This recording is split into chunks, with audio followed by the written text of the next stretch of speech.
When a mainstream automaker like Volvo, a company that has spent decades cultivating a reputation for safety-first engineering and Scandinavian restraint, steps up to be first in line for a big tech AI integration, it is not a small symbolic gesture. It's a strategic bet that the user experience and the value of an in-car AI assistant will outweigh the business and technical risk of deeper dependence on an ecosystem controlled by a cloud AI provider.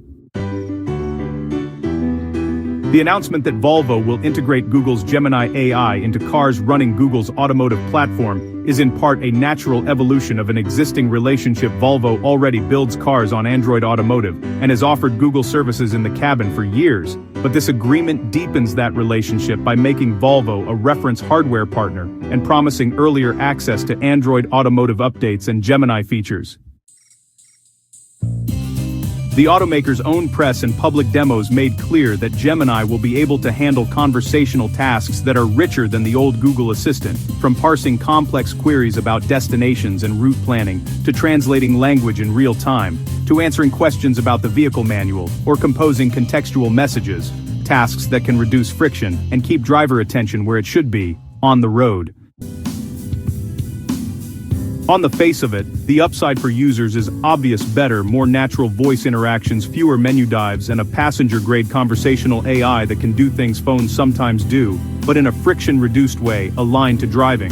Volvo's demos, including the X90 presentation, emphasized that voice interactions would become less brittle and more human. Follow-up questions, interrupted queries, context retention across turns, features that Gemini's multimodal and large model architecture is designed to support.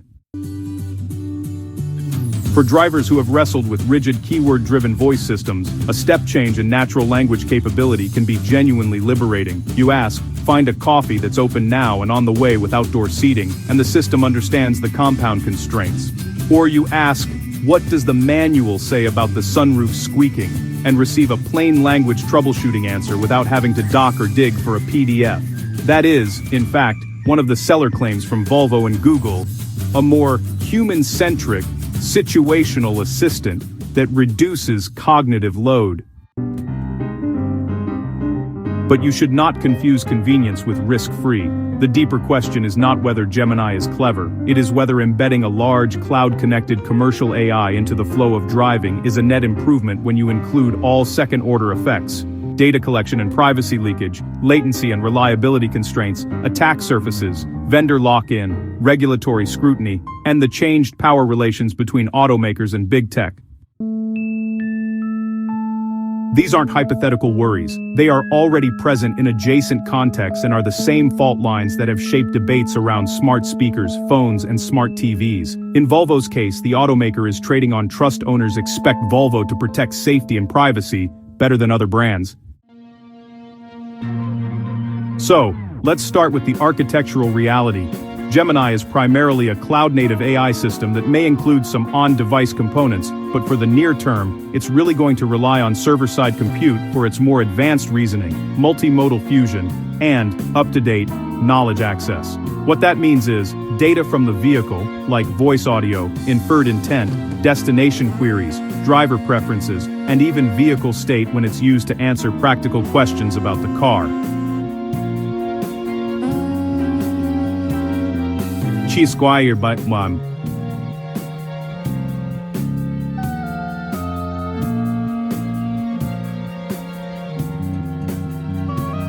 Flowing into Google's systems.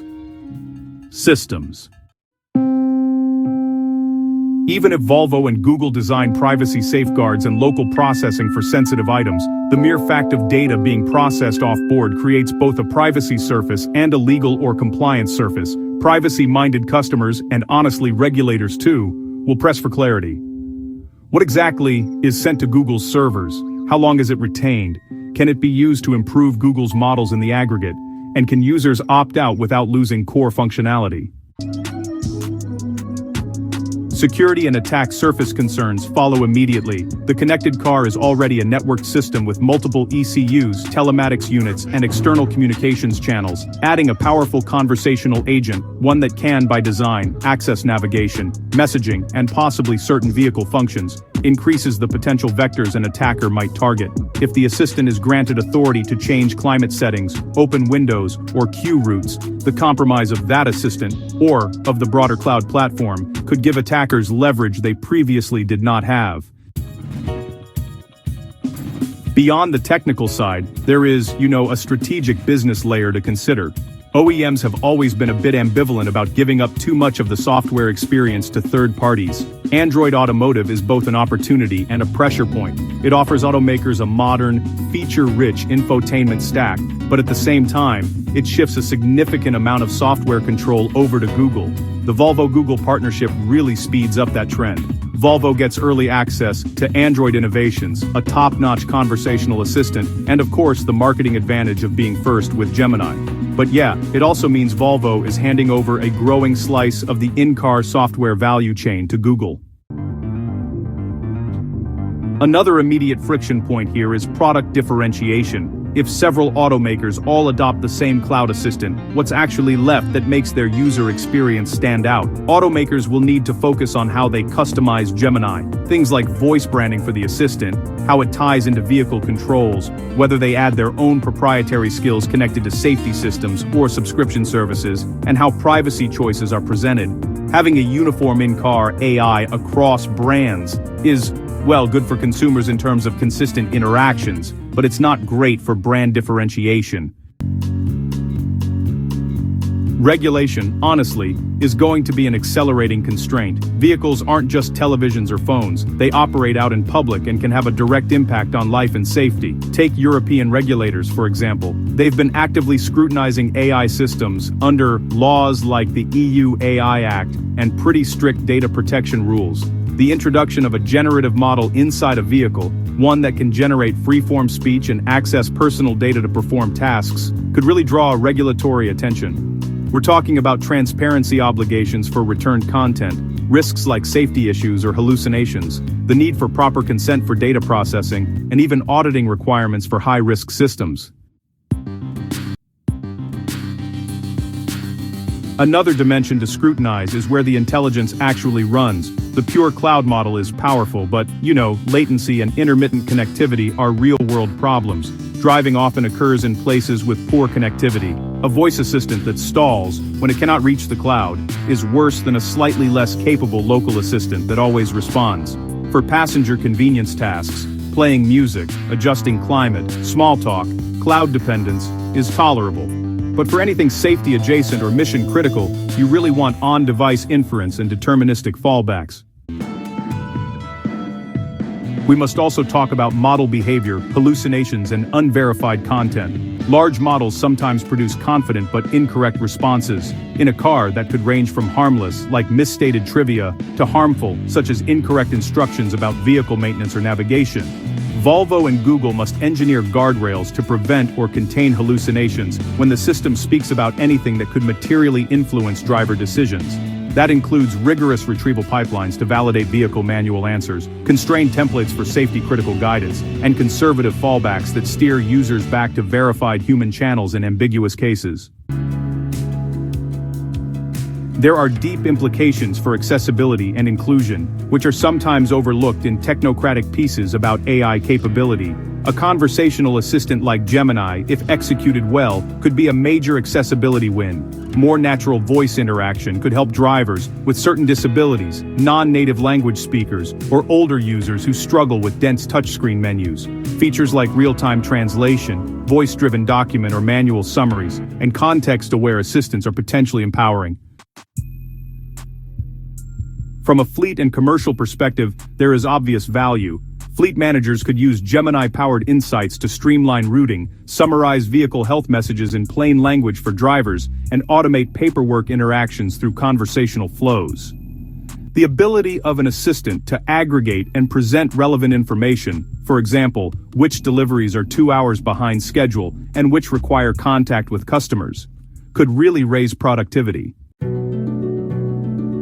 Cultural and social effects are worth a paragraph. Cars are social spaces. The way a family interacts in the cabin, the rituals of road trips, and even the private micro-conversations drivers and passengers have are part of social life. Introducing a conversational AI that is always listening, or primed to listen, changes those dynamics. Will families begin to outsource memory tasks or social labor to the car? Will in-car advertising become more personalized and intrusive because the assistant can infer mood and context? It's also necessary to evaluate competition and market dynamics. If Volvo is first, who follows and how quickly? Android Automotive already has a large footprint across original equipment manufacturers. Google extending Gemini to the platform could create a de facto standard for in-car assistance among Android Automotive adopters. But the market is not monolithic. Apple's CarPlay ecosystem, proprietary automaker assistants, Amazon and Alexa efforts, and startups are all competing for cabin presence. Automakers will choose based on trade-offs, pure control and differentiation, or fast time to market and best-in-class AI. We should also talk about the legal and liability questions. If an AI assistant gives a driver incorrect guidance that leads to a crash, how is responsibility allocated? The driver, the OEM, the cloud provider, or the app developer? Historically, automakers have absorbed liability for vehicle failures. Software-driven interactions complicate that model. Contracts, warranty language, and consumer terms of service will be scrutinized. On the question of personalization and data economics, we must be realistic. To make Gemini truly useful in a vehicle, you ideally want it to know preferences, calendar context, home and work addresses, and driving habits. That personalization requires persistent profiles and data flows between the car and cloud. Volvo and Google will likely offer tiered user experiences, a baseline that works with minimal personal data, and richer personalized services that require more consent and storage.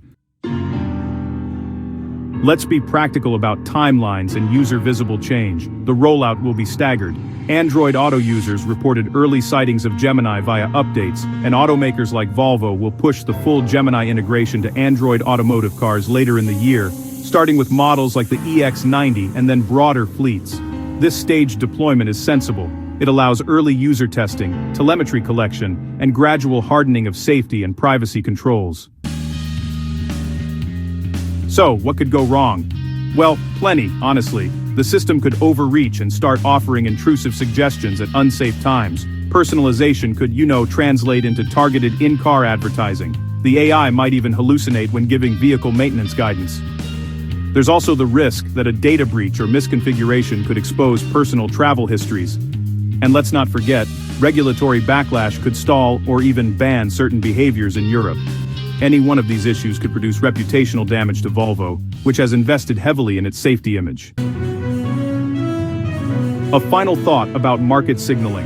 Volvo's decision really sends a message to competitors and to the public that automakers recognize the cabin as a critical software battleground. The car is no longer merely a mechanical product, it's actually a data-generating, software-updatable platform. Volvo's strategy, being first with Gemini and acting as a reference hardware platform, buys it influence in shaping Android Automotive's trajectory. To conclude, Volvo's move to be first with Google's Gemini is both predictable and consequential. It's predictable because automakers face intense pressure to modernize the in-cabin experience quickly, and because external AI providers offer capabilities that are, honestly, difficult and costly to replicate in-house. It's consequential because it tightens the relationship between OEM and cloud platform in a domain that touches on safety, privacy, and the social contract between people and their vehicles. If you're a driver or a Volvo owner reading this, treat the arrival of Gemini as an invitation to learn about and control your in-car data. Read privacy settings, ask your dealer about data retention and opt-out options, and, test the assistant in safe conditions so you understand its strengths and limitations. If you're an automaker or fleet operator, demand clarity from cloud partners about data use, latency SLAs, and liability. Insist on hybrid architectures that keep safety-critical logic local, and prepare to participate actively in regulatory conversations. And if you're a regulator, recognize that cars with generative assistance are not just phones on wheels. They require unique rules for safety, auditability, and consumer consent. And if you're a technologist, this is honestly a fascinating laboratory for applied AI, but one that calls for humility, layered defenses, human-centered design, and an uncompromising commitment to safety. Thanks for reading this critical take.